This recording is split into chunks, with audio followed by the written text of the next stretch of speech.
Hey everyone, David C. Anderson here coming at you from the Knife Center, and it's that time of the week where we take a look at the coolest new knives that have just hit our shelves. Got a really full table this week, so let's get into it.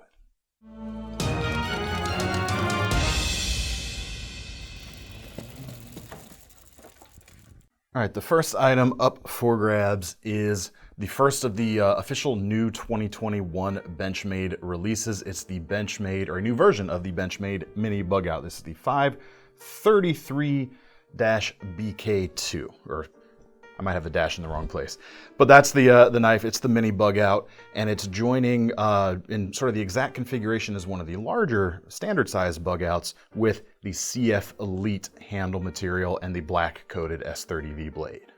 Comes in about 136 right now, and that handle material, what's really cool about it is it's still a nylon material, but instead of using fiberglass, so instead of glass reinforced nylon, it's carbon fiber reinforced nylon. So you get a little more strength as well as a little bit less weight. So the standard version of the Mini Bugout comes in at 1.5 ounces, and I didn't throw this one on a scale before I walked in here, but it should be right about the same, if not just slightly less. It should be because of that handle material. That blade, like I said, S30V, you've got a DLC coating, nice and smooth so it doesn't impede your cutting capabilities, with a length of about 2.8 inches, so it's under that magic 3-inch mark as well. It's still got some really good cutting geometry here with a nice thin blade stock and a almost full height flat grind. Worthy of note though is the standard Bugout has the same thickness of blade stock with an even higher, technically even higher flat grind, so you might actually get some slightly more efficiency out of the standard size Bugout in certain cuts over this, but this is still not a thick, chunky blade. It's certainly going to slice very well still. As far as the handle grip, it's about a 3.5 finger grip for me, and it's a nice opened type of shape to it. So even if, like me, your last finger's hanging off the edge there, it's going to be very gentle and not too cramped, I would say. We've got a deep carry pocket clip here, which is reversible for both sides, lefty and righty friendly. That goes for the lock as well, since that axis lock. This one's a little bit stiff. You can usually flick it once it gets broken in. This one might need a little bit, but it is lefty and righty friendly as well, in addition to being nice and strong, and it lets you keep the fingers out of the blade path as well. Nice little package. If you're looking for something under that 3-inch mark, definitely worth a look. All right, next up is a smaller guy. This is the Terrain 365 DTK-AT compact dog tag knife, coming in at about $179 right now. And that may seem like a pretty big jump, even though, you know, this other small knife was not inexpensive. This even smaller knife is even more expensive. But what that's going towards is the blade here, which is actually a material called Terravantium, which it's not steel. I'm actually not terribly familiar with it, so I did some looking up. And according to Terrain 365's website, it is a dendritic cobalt material. So it's a kind of super alloy, and essentially you've got all of the carbides in this are connected in a cobalt matrix. A little bit of gobbledygook for some of you out there, but carbides are often what gives better edge retention in a steel blade. Essentially, this is a bunch of carbides, and they say it'll produce a micro serrated edge that should last a very long time as well. So rather interesting stuff. Again, I'm not too familiar with it in actual use, but if their claims hold true, it should be pretty impressive. Now they say this has a micro serrated or micro sawtooth type of edge. It actually feels fairly smooth to the touch, so it's not so aggressive that it's going to be kind of rippy and teary in a bad way. But when you get down to that microscopic level, might be a toothier edge that might give you a little more traction on some fibrous stuff like cordage, that sort of thing. Certainly work well on cardboard as well. Even though this is a small blade, I still think it would make a good utility knife for doing some things like breaking down a box. Maybe not a pile of boxes, but a few boxes anyway, with this small stubby blade here, which comes in just over an inch. As for the rest of the knife, it is made out of titanium, and it is a frame lock, as you can see. No pocket clip going on, but would certainly make a great keychain knife. It's not too large that it would be out of place there.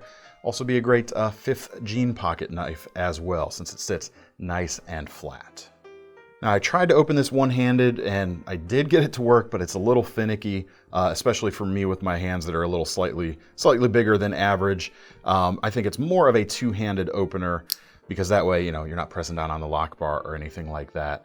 But you might be able to manage it if you're a little more dexterous than me. Overall, just a really cool little knife with very interesting blade material. Now they do have some larger knives out there with this material, so if this isn't your thing, you spend a little bit more money and get a more, shall we say, conventional knife pattern if you wanted to try this steel out. But if not, try it out here. All right, next up, we've got more of an executive knife style. This is the Finch CIMARRON, coming in at a reasonable 90 or 89 bucks right now in a couple of different colorways. But I pulled the dark green with tan liner version because it's kind of a little bit different than some of the other colors you typically see out there. And I think it looks rather classy and sort of an understated, well, it's almost classy and rustic combined in a way. I think it looks really good. That is G10 for the handle material, and you can see a nice inset liner lock there as well. It's got a nice simple shape overall that's going to complement that long narrow blade, which comes in about 3.4 inches, and this is a Sandvik 14C28N blade steel. It's a good solid steel, definitely one of my favorites that comes in underneath the powder metallurgy benchmark, shall we say. Just one of my favorite classic steels. It's decently tough, especially for a stainless. It's actually quite tough. And you've got a really nice fine edge that has a ton of stability as well. I just really like it. Works very well. And we've got a flat grind here, decently thin blade stock. Not going to be as cutty as that Benchmade from earlier, but a nice agile shape with a really good steel as well. Fold it up. Blade completely disappears into the handle except for that little bit of the flipper tab sticking out. So it's going to be a nice easy carry in the pocket since that frame is nice and narrow as well. There's a milled pocket clip here on the back, as you can see. And then there on the front, you've got that Finch inlay, which is actually glow in the dark as well. Not super bright in most situations, but kind of cool. And most of the time you're not going to see it, and it looks fine when it's not glowing too. As far as the action, it's a flipper, and we got ball bearings, and it's going to be quite good. All right, next up, we've actually got in a bunch of new Liong Ma knives. We've got some new versions of the Eraser, the new Warrior 2 V3, as well as these two knives. First, I've got the Field Duty EDC, and it's priced at about $320 right now. Like pretty much all Liong Ma knives, these are made by Riot. It is a Chinese company, but the quality is nice and high. Blade steel is Elmax in this case at 3¼ inches long, and it's got a blade shape that really speaks to me in general. I like a broad drop point with a full flat grind, and that's what you get here. It's also got a nice stonewashed finish, which especially looks good when it's on something like Elmax, which is kind of a, I don't know, emotionally in my mind, I think of it as more of a rough and tumble steel, so it's a good finish, at least thematically in my mind. But in addition to that, it's also going to hide the scratches a little bit better as you use the knife, so it fits. Handle here, however, not quite as rustic. They go a little fancier with carbon fiber, and the backspacer, actually it's not a backspacer, it's an actual integral piece to that front piece of the handle. I can't even call it a scale because this is a milled out monoblock piece of carbon fiber. It looks really cool, nice and smooth there, as you can see. You can see the side grain of the wave there, or of the weave of the carbon fiber quite nicely. Also going to give you a pretty good amount of strength, I would imagine, as well. Backside is titanium, milled pocket clip with the ball there on the end, frame lock, lock bar insert. It's got everything you might expect, except for a flipper tab. This is not one of the flipper knives that Liong Ma has designed. Just the single thumb cutout there, which will also work. It does work in that index finger flick, or middle finger flick. I just messed it up there. Apologies all around. But it works very smoothly in a standard open there as well. Ball bearings in the pivot. As far as putting this knife to work, it's not the roomiest handle behind the finger choil. It's just barely all 4 fingers for me, but you've got this nice, broad, generous choil for choking up right there. Definitely a confident grip when you need to put it to work. We've also got a fresh batch of this knife, the Lanny V2, coming in at $440 right now. Blade length here, also 3¼ but you've got M390 stainless in this case, with sort of a two-tone finish, horizontal and vertical satin grinds going on. We've got a shredded carbon fiber handle here. We've also got a burlap version as well that looks rather nice, and titanium handles with sort of an integral bolstered type of look as well.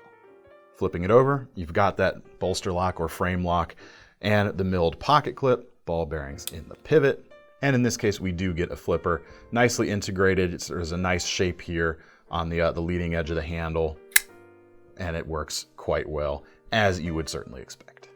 Now obviously this is a very expensive knife, but if you like that design, make sure to check out the CRKT version that just dropped. We actually just got pretty much all of the 2021 CRKTs in the building now. They are shipping out. I don't have that Lanny on the table in front of me here, but I did pull some other things. But make sure to check that version out if you can't afford that design but are really interested. Next up though, we've got a new mini version of the Synergy Flipper from We Knife Company. Now, depending on which version of these you get, they start just over $300. The prices do jump up based on what handle material you get. But as far as options, it pretty much echoes the full-size Synergy in that you've got two blade shapes. You've got the trailing point as well as the upswept tanto, and several different handle configurations, as I mentioned. I really like the flamed titanium here on the tanto version that we've got. Looks really good. And as I turn it over, you can see the claim to fame of this knife, of course, is it is an integral frame lock flipper, and it's actually based on the very first ever integral knife, which was the M-Tech, what did they call it, the Synergy? Probably. I'm having a brain fart. But it was made out of aluminum originally with a button lock for a very brief period of time, a number of years ago, and this kind of brings that design back into today with the materials you would expect. Titanium, ball bearings, and a super steel blade, which in this case is CPM 20CV. Blade length here also comes in under 3 inches, and we've got a pretty heavy stone washed finish on them. Again, really good working finish overall. Now on the trailing point here, I've got the shred carbon fiber inlaid model, which you can see here on the front and the back, which is quite nice. The pocket clip here is pretty interesting as well. It is milled, and it sort of has a divot or pocket milled out in the actual pinch point. So it looks kind of like they, you know, if the whole thing were pliable, they took a point and just like pushed down, it would create that kind of look. But of course, this is milled out. The other thing that's nice about this knife is on both the full size and this, in addition to being integral, you've got some pretty intricate or pretty complicated swells going on, further kind of complicating the machining process for these knives. And kind of helps you appreciate how revolutionary this was originally when it was introduced all those years ago. But as a result, it feels absolutely fantastic in the hand. Moving on, we've got some new kitchen knives from We. It's not their first kitchen knife they've ever produced, but it's one of the only ones they've ever produced. This is the Yakula, sort of a utility size. It's a little bit bigger than what I would consider a good paring knife. But these come in at about $142, and in addition to a cool handle material, the business end here, we've got an S35 VN blade steel. So a lot more performance than you typically see in a lot of kitchen knives out there. They've kept it nice and thin, so it's going to work well at those utility tasks. Nice high flat grind. And the spine here is pretty interesting. Blade length overall is about 4.4 inches. And on the main section of the spine, it's actually crowned. So it's going to be nice and comfortable when you're doing cuts, if you're choking up with your index finger for some stuff there. Now, it's technically a straight clip point in that you've got a straight section here. It's not a complete drop point. And while it's not crisp, this section isn't crowned. It's a little more flat. So you could use the back side of that spine there for some scraping things. If, I don't know, you're like scraping seeds out of something or something like that, you've got a little bit more quote unquote edge to work with right there rather than the crown section. So that's kind of cool. Now, as for the handles, we've got sort of a marbled carbon fiber with 2 color options. This one is the red, and we've got a blue as well, kind of mixed in there with the carbon fiber weave. Looks really cool. And you can also see there's no seams on this handle. This is a stick tang knife. It sits in there quite nicely. Got a mosaic pin there to spice things up, and just a nice smooth handle overall. You can see there from the cross section at the back, this is not a, like sometimes you'll see a D-shaped handle, so it's more right-handed or left-handed version. This one is a little more, or pretty much symmetrical, so you're not gonna have to worry about lefties or righties with this knife. Pinch grip works really well because we've got a nice flat section sanded in there essentially, and a nice titanium bolster there just to kind of spice things up a little bit. Really, really cool design. All right, next up from WE's budget brand CIVIVI, we've got a new knife, the Badlands Vagabond flipper, coming in just under 40 bucks. And this is one of those areas where CIVIVIs really shine because they bring a lot of stuff to the table for that price point. Mainly, you've got contoured G10 in this case with a liner lock and ball bearings in the pivot. It's also got a deep carry pocket clip, which is reversible, and a hidden lanyard attachment point there at the back as well. A lot of good stuff for the price, and then you consider the flipping action from those ball bearings on top of it. Works very, very nicely. You've also got thumb studs on this knife if you'd rather open that way.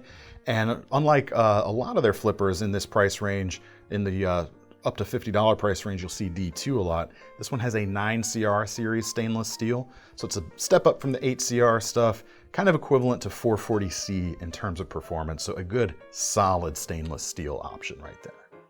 The shape and size are great, about 3¼ inches. It's got a hollow grind and a nice thin edge. Again, something else CIVIVI does very well. And a nice neutral handle shape overall. It's gonna fit a lot of different hand sizes. I can get all 4 of my fingers on there, no problem. And there's nothing sticking out, no kind of uncomfortable finger grooves or anything like that. Just a solid, solid pick for a $40 knife. All right, next up, I've got a new belt attachment. Normally, you'll see me pull something out like this to show you some aftermarket options. Well, this is a new aftermarket option. This is also from CIVIVI, the Bob Trezzola designed T-Clip. And it's essentially a new spin on Blade Tech's Techlock. In fact, the hole pattern will fit standard Techlock hole patterns, but they've replaced the middle hole on the 2 outside edges here with a slot instead. So you've got even more range of attachment for certain other sheaths out there that may not fit the standard Techlock hole pattern. So a nice bump up there. Now the other thing you'll see is also kind of an improvement, if you will, on the standard Techlock thing. So I've got a standard Techlock here. Let me open it. Pardon me. There we go. But you've always been able to adjust the belt size on a Techlock by moving these bars up and down, but you're limited to these standard positions here, which it's not too big of a problem, but if you want more control, this new T-Clip, you've got a screw here. You can actually slide this to exactly where you want along this slot and really custom tune it to your belt. So some folks out there might appreciate that as well. Now, as far as the clipping action itself, it actually mimics the small Techlock where you pinch the wings here and pull it out rather than having a separate gate like you would on a standard Techlock. So, I don't know, take the features you like and see what's more important to you, but this is another great option and actually super affordable. I didn't look at the price until just now. This is less than $6, so really fantastic option for you to check out if you're looking for a modular attachment system for your Kydex sheaths out there. All right, next up, we've got some new versions of another great budget knife that may not have the latest in sort of like whiz-bang ball bearings and flippers and stuff, but still I think is one of the most solid and most well-designed budget knives out there that come in under 50 bucks. These range from about $45.50 to $49. New color versions of the Spyderco Tenacious. We've got a green and a tan handle now available. Both can be had with satin or black coated blades. Now on the tan handles, you can get black or satin in a plain edge only, and on the green handles, you can get satin with a combo edge if you like partial serrations. You can also get the black coated blade in either combo edge or plain edge at this time. But it's always been just a solidly designed knife, even before the switch to this FRN handle material. The G10 version is, of course, still out there if you'd like that. But in a way, I don't know, I'm not sure which one I like better, but in a way, the FRN feels maybe a little more appropriate. I don't know. You guys let me know which ones you prefer, the FRN or the G10 on this knife. But solid design, like I said, You've got some contouring, or not some contouring, you've got some flow to the handle, but it's still one that's gonna work with a wide variety of hand sizes because it's not super aggressive, but it is nice and hand filling. Blade, HCR 13 stainless, 3.4 inches, nice tall profile with a full flat grind, just really solid overall blade shape with some good cutting geometry. Also, something that you don't always see in folders, it's kind of hard to do sometimes, is you can actually get right there behind the cutting edge because of this gentle flow to the quote-unquote finger guard here as well. Lets you choke up right behind your work, and it's still going to sharpen easily with the sharp maker. It doesn't get in the way of any of that. Liner lock, black in this case to match the black blade. 4-position pocket clip, which is going to accommodate a lot of different carry styles. That nice grippy handle. It's just a solid sub $50 knife. All right, next up, we've got a new OTF auto from HK Knives, which of course are made by Hogue these days. Comes in about $128. This is the new Micro Incursion.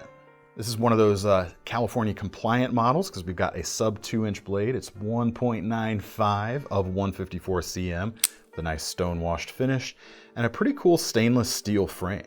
Did I say stainless steel? No, this is actually an aluminum frame, which would explain why it's not all that heavy. This comes in just about 1.5 ounces, which is not bad. You've got a deep carry pocket clip here, which is reversible. Again, a good option for lefties and righties because the switch for the OTF action sits on the spine side, so it's going to work well for left or right hands. Action's quite good. If you've experienced Hogues or any of the HK autos before, you're going to know it's going to feel quite nice. It's just a solidly put together American-made package. Very nice. Now, speaking of some quality American-made stuff, we've got a new fixed blade from SOG, or SOG. This is the Seal FX, now available with the clip point and partial serrations, made in the USA, coming in at $225 right now. Blade steel is S35VN. We've got about 4.3 inches here with a Cerakoted finish, and is a little bit tamed down maybe from the classic Seal series and the Seal buoys and that sort of thing, but you still get that heritage in the way the spine here is treated. Just a little bit, scaled down, like I said. Jimping all around on this knife, you can see it running down the back and the front side. While this is a full tang knife, the front of the handles here kind of wrap around so you don't have, or you just have a single seam where the two sides join. And I would say if you've got smaller hands, this might not be the knife for you, just in terms of the shape of the finger grooves here. They're not super aggressive, but they're fairly widely spaced. They work well enough for me, and they're certainly going to work really well if I've got work or combat gloves on. But yeah, maybe not for the smaller mitts out there. But it's got solid grip, solid purchase thanks to all that texture. This is a glass reinforced nylon handle. Very aggressive finger guard here at the front, so you're not going to have to worry about slippage forward. And speaking of aggressive stuff here, we've got, are they still calling this their Persuader tool? I don't see it on our site, but on the folder they were calling that the Persuader tool. It's just a piece of protruding tang in this case that you're going to be able to use to concentrate force, maybe do some striking or persuading, if you will. Now, as far as the sheath goes, it is made from Kydex, and it's actually pretty nicely done. It's completely ambidextrous. You can stick it into the sheath either way, no problem. So that works really nicely, especially on a non-symmetrical knife that's of this size. It's kind of hard to do sometimes. This also comes with 2 different belt attachments. Both come in the package, I should say. You've got the Dots style Molly clip. You've also got, it's not a Techlock, but it is another Techlock compatible hole pattern from this Dots modular belt attachment here. Now where this differs is you've got a lockable section here at the bottom that you can then push up like so to release the gate. And you've got, similar to the standard Techlock, you've got the adjustable belt sizes here. But it's really nice that they're including both of these pieces of hardware right in that in the package, and especially when you consider this is a over $200 knife for what you're getting with a standard handle going on. I think that's a really smart move that they went and did that, and just that really solid sheath on top of things. All right, sticking with some aggressive stuff, get into some of the new CRKT. Some of this you may have seen in our coverage with Ryan Peterson from CRKT, but I tried to pull some more stuff that we haven't shown in video yet, including this one. Actually, this one was in our interview with Ryan. New $100, or yeah, just under $100 versions of the CRKT Provoke kinematic karambit, which, if you're unfamiliar, opens from the back instead of rotating around a pivot. Previously, these with a metal frame were about $200, and these have switched to a grivery frame with some bright colors. We've got an orange and sort of a highlighter yellow called Zap color option now, which definitely reduced the weight overall. But other than that material change there, it's the same size and shape, and it operates the same way as the full-size version. It'll even fit that bolt-around sheath, which is available separately as well. But the way these work is in a standard reverse grip that a karambit's held in. All it takes is a simple thumb press at the back of the rear hinge. You can push that blade right out very quickly.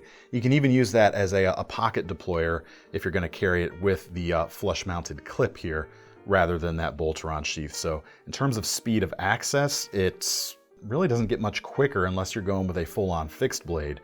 But as far as folding karambits go, definitely very quick. Also very safe because the blade is not going to fold closed onto your fingers. If something were to fail, if the lock were to come undone, it shouldn't go anywhere. Speaking of that lock, it's a small tab right here. You actually pull it back towards the spine. This can be closed one-handed. It's maybe a little tricky to do so, but if that's a consideration of yours, yeah, you can see I'm managing it right there. In terms of the blade itself, it is a chisel grind, so it sits nice and flush with the frame here. You're not gonna have to worry too much about anything getting in there and possibly getting cut up. They did go with 4116 steel here rather than D2, but they went and gave it a cool black stone-washed finish as well. So for $100, definitely a compelling option. All right, next up, we've got a new version of the Minimalist Cleaver designed by Alan Foltz, coming in at $26 right now. And it's the same size and shape as the original. You've just got new finishes going on. Black stone-washed blade. This is a 5CR stainless. Yes, 5CR stainless blade. Really nice utility shape, actually. It's not just a kind of a gimmicky cleaver shape.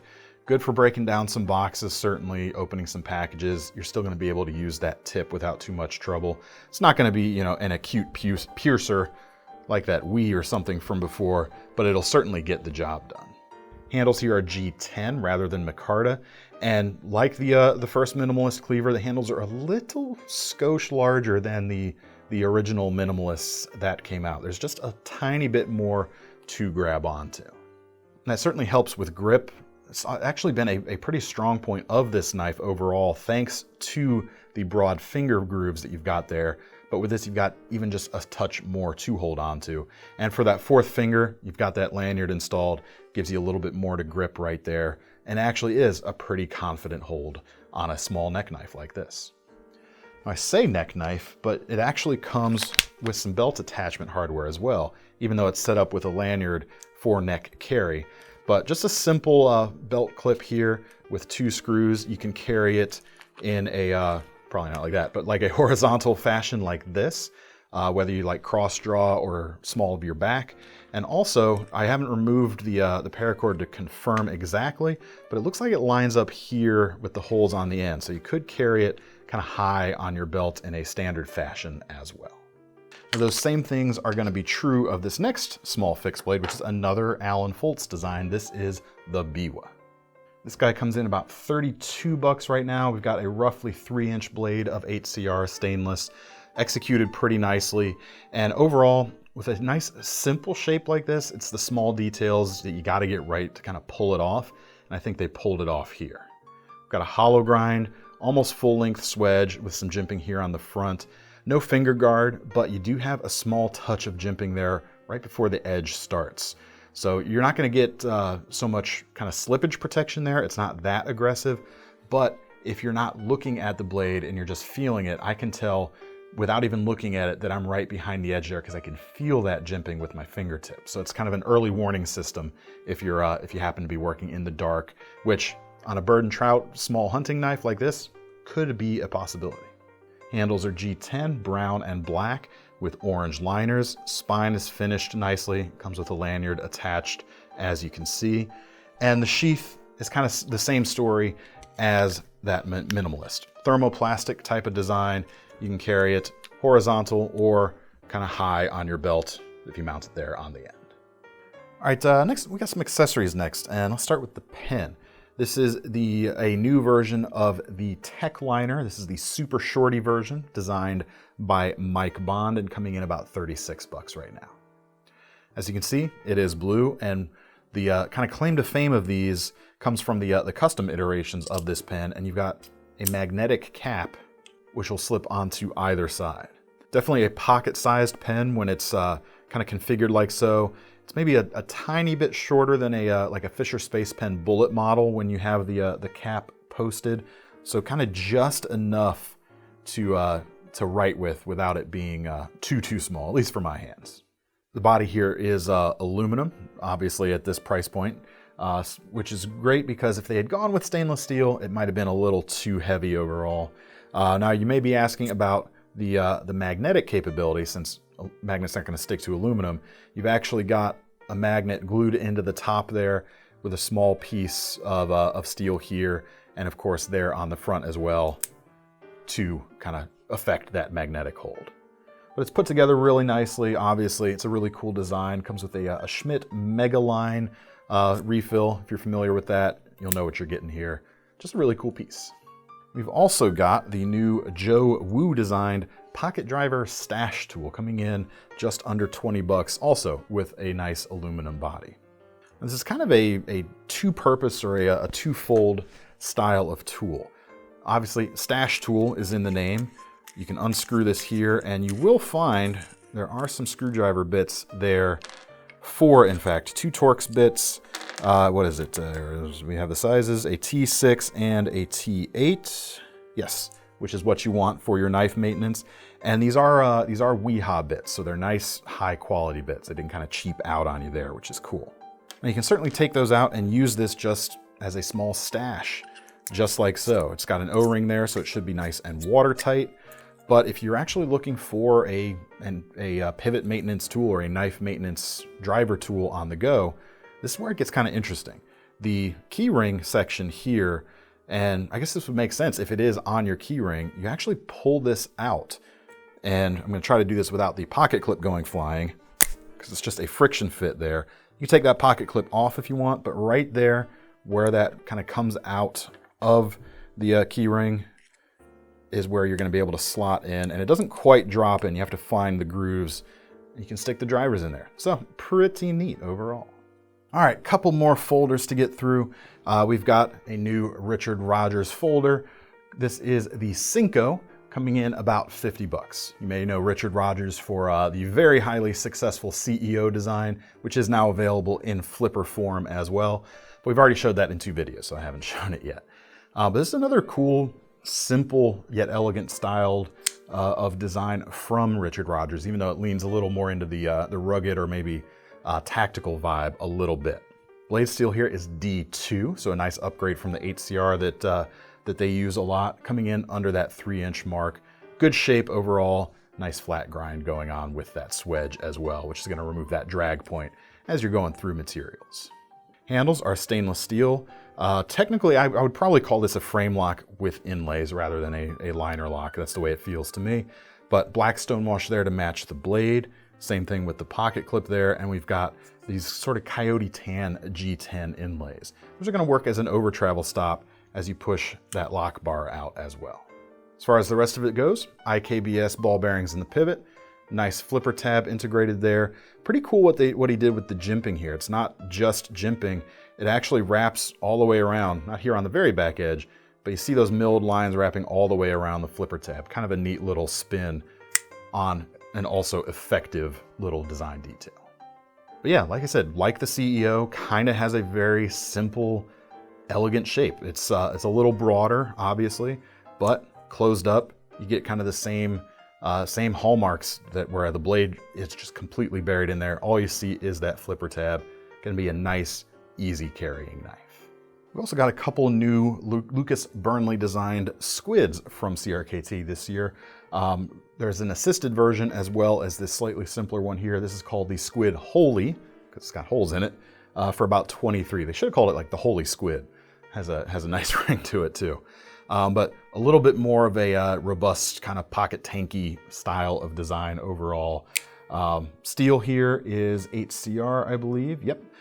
Smaller blade shape, just under 2¼ inches. So a good size there as well for a smaller knife. Stainless steel frame lock, and that is stone washed just like the blade. Has a really good aesthetic already, and especially for something like this that might be tumbling around in your pockets, it's gonna look mostly the same in years to come. Obviously you could put some heavy scratches in there, but it's a good overall small shape, especially for about 23 bucks. It's certainly got a hand filling grip and a strong feeling lock. Very, very little, if any, blade play that I can detect. It's just ready to go to town without costing you too much at all. All right, next up, we've got a new version of the NIRK Tighe flipper coming in at just 39 bucks right now. And this is not a new design in the CRKT lineup, but this price point is new. It's less than half of what the original versions cost.